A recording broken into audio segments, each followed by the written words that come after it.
বন্ধুরা, আশা করছি ভালো আছো। আমিও ভালো আছি। বিসমিল্লাহির রহমানির রহিম। আজকের তারিখ হচ্ছে 15/11/2024। আজকে আমাদের আলোচনার বিষয়বস্তু হচ্ছে লিটার ও মিটার কিউব, অর্থাৎ লিটার ও ঘনমিটার এর মধ্যে সম্পর্ক। এটি আমাদের এইচএসসি ফিজিক্সে প্রচুর কাজে লাগে।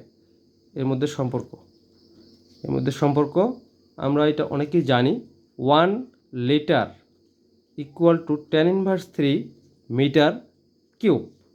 এটি কেমনে হলো, কিভাবে হলো, এটি আমি তোমাদের আজকে দেখাবো। তো আমি শুরুতেই একটি বক্স নিচ্ছি। এই বক্সটির দৈর্ঘ্য, প্রস্থ এবং উচ্চতা 10 সেন্টিমিটার করে, সবই 10 সেন্টিমিটার। এই যে 10 সেন্টিমিটার, এই যে স্কেল 10 সেন্টিমিটার দৈর্ঘ্য, উচ্চতা এই যে 10 সেন্টিমিটার, প্রস্থ এই যে 10 সেন্টিমিটার। দেখা যাচ্ছে না? এই যে, হ্যাঁ। তার মানে এই বক্সটি হচ্ছে এমন একটি বক্স যে যার দৈর্ঘ্য, প্রস্থ, উচ্চতা একটা ঘনাকৃতি একটা বক্স। এই বক্সটি আমি এখন, এখানে 1 লিটার পানি আছে, দেখো বোতল ভর্তি পানি আছে, 1 লিটার পানি।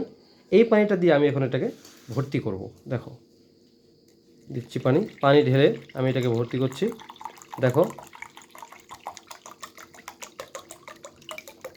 দেখো এখানে কি ঘটে।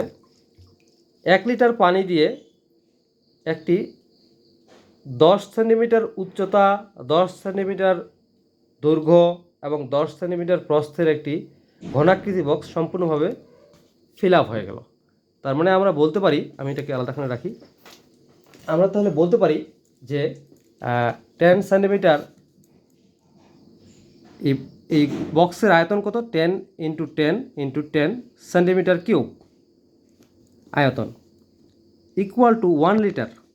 1 litre equal two 10 × 10 × 10 centimetre cube. তারপরে তাহলে এখানে 1 লিটার ইকুয়াল টু এই 10 × 10 × 10, এটা কী হবে? 10⁻³ সেন্টিমিটার কিউব। বা আবার এটাকে লিখতে পারি এভাবে যে 10⁻³ centimetre cube equal to 1 litre. তাহলে 1 centimetre cube equal to 10⁻³ litre. আমার মনে হয় আমরা জানি এরকম একটি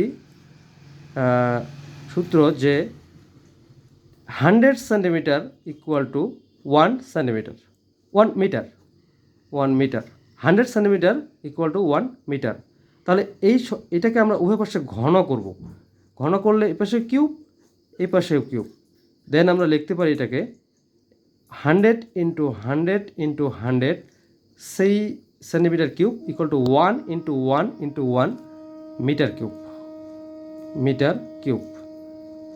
এটাকে তাহলে লেখা যায় 1-এর পরে 2 শূন্য, তার মানে এখানে 1-এর পরে 2 শূন্য, এখানেও 1-এর পরে 2 শূন্য, তার মানে 10⁶ centimetre cube equal 1 metre cube, বা 1 সেন্টিমিটার কিউব ইকুয়াল টু, এটা এই পাশে চলে যাবে 10⁻⁶ মিটার কিউব।